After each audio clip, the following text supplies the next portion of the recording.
Bonjour à tous, bienvenue à Perspective. Coup de tonnerre, aujourd'hui au plus haut sommet de l'Église, Benoît XVI renonce à poursuivre son pontificat. C'est ce qu'il a annoncé officiellement et en personne ce lundi matin dans un discours prononcé en latin lors d'un consistoire. Benoît XVI affirme avoir examiné sa conscience devant Dieu. « Je suis parvenu à la certitude, a-t-il dit, que mes forces, en raison de mon âge avancé, ne sont plus aptes à exercer adéquatement le ministère de Pierre. Le pape quittera donc ses fonctions à partir du 28 février prochain. C'est donc une décision de grande importance pour la vie de l'Église. Et pour en parler, je reçois sur ce plateau le Père Thomas Rosica, directeur général de Salut et Lumière. Bonjour Père Thomas. Bonjour Charles. Première question, est-ce que vous êtes surpris par cette annonce du pape? La seule surprise de cette annonce, c'était l'horaire. C'était à 5h20, j'étais toujours au lit. Le reste, ce n'est pas une surprise. Ayant vu le pape de proche pendant tout le mois d'octobre au synode, j'étais très conscient de sa fatigue, de sa faiblesse. Ce n'était pas le même pape Benoît XVI que j'ai connu 6 mois avant. Et je me suis dit, pauvre homme, il a fait son boulot, il a fait son travail, et maintenant, il est prêt. L'heure est venue. J'admire énormément son courage avec cette décision.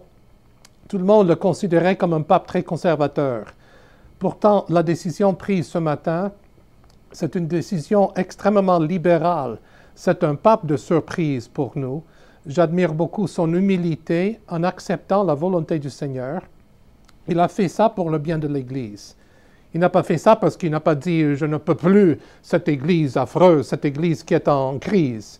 Mais il a dit « j'ai fait mon possible ». Puis il regarde le futur en disant les exigences de son rôle maintenant, de ce rôle de pape, de ce rôle de Pierre, sont tellement énormes qu'il faut un pape avec une spiritualité profonde, bien sûr, mais avec une certaine énergie, une santé, un courage d'être proche des personnes, une proximité avec tout le monde. Donc, je crois que le pape a laissé la voie libre pour les successeurs, son successeur immédiat et tous les autres successeurs.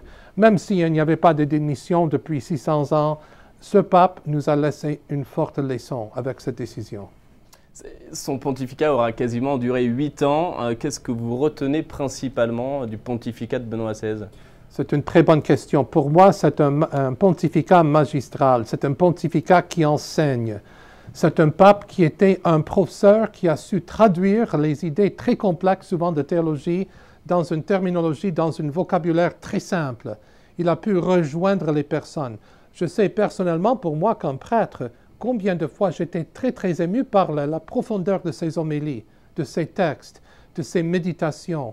Moi, je vivais pour ça chaque semaine. J'admets ça publiquement pour la première fois.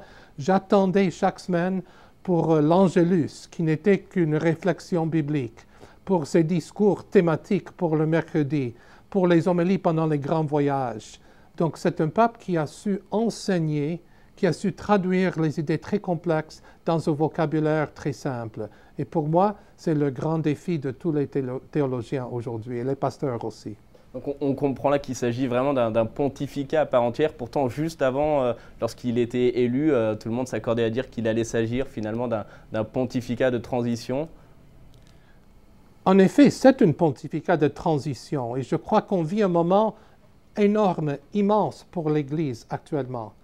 Parce qu'après avoir eu des papes qui viennent de l'Europe, ça se peut que le prochain pape sera quelqu'un qui vient des pays où on exprime une immense croissance de chrétienté, du catholicisme. Par exemple, ce que nous avons vu tous les deux au Synode des évêques en octobre 2012, c'est l'Église africaine, l'Église de l'Amérique du Sud, l'Église d'Asie, où il y a énormément de chrétiens, il y a une vivacité, il y a une joie.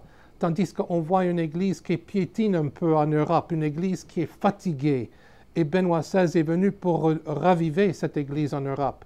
J'admire toujours les paroles de David Cameron, qui était l'ex-premier ministre d'Angleterre. En 2010, quand le pape est allé en Angleterre, à la sortie de l'Angleterre, à la cérémonie du départ, le premier ministre David Cameron avait dit « Tu nous as réveillés, tu nous as fait s'asseoir étroite. You woke us up, you made us sit up and listen. » Et je crois que c'est ce que Benoît XVI a pu faire en Europe, c'est ce qu'il a fait avec le monde. J'admire beaucoup cette décision et c'est une forte leçon qui fait partie de ce grand enseignement de Benoît XVI. Une leçon d'humilité donc et de courage. Il laissera donc vacant le siège de Pierre à partir du 28 février prochain. À ce moment-là, qu'adviendra-t-il de Benoît XVI? Alors, je crois que le processus, d'abord, il y a certains aspects qui ne sont pas connus.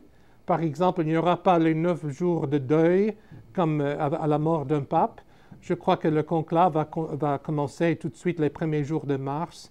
Et le Père Lombardi vient d'annoncer que nous aurons un nouveau pape, bien sûr, avant Pâques. Et je crois que c'est un carême très particulier cette année. C'est un carême d'attente. C'est un carême avec un certain esprit avant aussi.